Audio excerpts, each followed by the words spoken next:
News के प्रायोजक है Shahada Islamic mobile app. अभी ऐप डाउनलोड कीजिए, रिव्यू सबमिट कीजिए और ढेर सारे इनाम जीतिए। आई ही आपल्या लेकीसाठी काही करायला तयार असते। आई आणि मुलीचं नातं हे जगातल्या कुठल्याही नात्यापेक्षा मोठं नातं आहे। असं असलं तरी या नात्याला काळीमा फासणारी घटना पुण्यात घडली आहे। ही घटना ऐकल्यानंतर तुमच्याही तळपायाची जागा मस्तकात जाईल।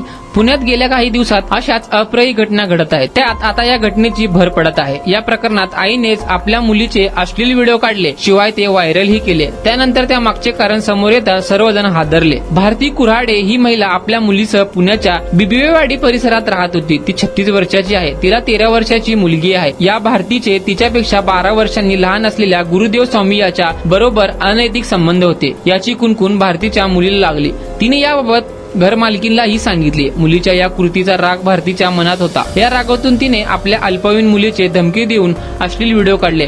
एवढ्यावरच ती थांबली नाही, तिने आपल्या मुलीचे ते अश्लील व्हिडिओ आपल्या बॉयफ्रेंडला पाठवले। त्यातून मुलीवर दबाव टाकत आपल्या बॉयफ्रेंड बरोबर अनैतिक संबंध ठेवण्यात दबाव टाकला। शिवाय ते व्हिडिओ नातेवाईकांना पाठवण्याचीही धमकी दिली। तिचे नको ते व्हिडिओ व्हायरल करत या दोघांनी पळ काढला। त्यानंतर मुलीने बिबिवेवाडी पोलीस स्थानकात याबाबत तक्रार दाखल केली। पोलिसांनी पोक्सो अंतर्गत गुन्हा दाखल केला। गेल्या 5 महिन्यापासून मुलीची आई आणि तिचा बॉयफ्रेंड फरार झाले होते। त्यानंतर पोलिसांनी शोध मोहीम हाती घेतली। पुण्यातील खडकवासला परिसरात ते दोघे लपून बसले होते, त्याची माहिती पोलिसांना मिळाली। त्यानंतर सापळातून या दोघांनी पोलिसांनी ताब्यात घेतले। या घटनेनंतर परिसरात खळबळ उडाली आहे। शिवाय पुण्यात नक्की चाललंय तरी काय, असाही प्रश्न उपस्थित केला जात आहे। गेल्या काही काळापासून पुणे हे गुन्ह्याचे हब झाल्याची स्थिती निर्माण झाली आहे। त्यात आता या लाजिरवाण्या घटनेची भर पडली आहे।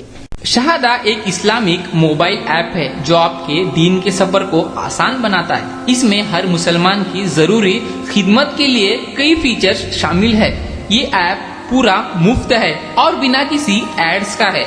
ये ऐप में आपको मिलेगा अजान अलर्ट्स, किबला कंपास, मस्जिद फाइंडर, ज़कात कैलकुलेटर, कुरान, हदीथ, अल्लाह के 99 नेम, धीकर, दुआ, dark theme, multi language support, Shahada GPT, ऐसे अन्य कई फीचर्स। तो अभी ऐप डाउनलोड करने के लिए QR कोड को स्कैन करिए, रिव्यू दीजिए और कई सारे इनामात जीतिए।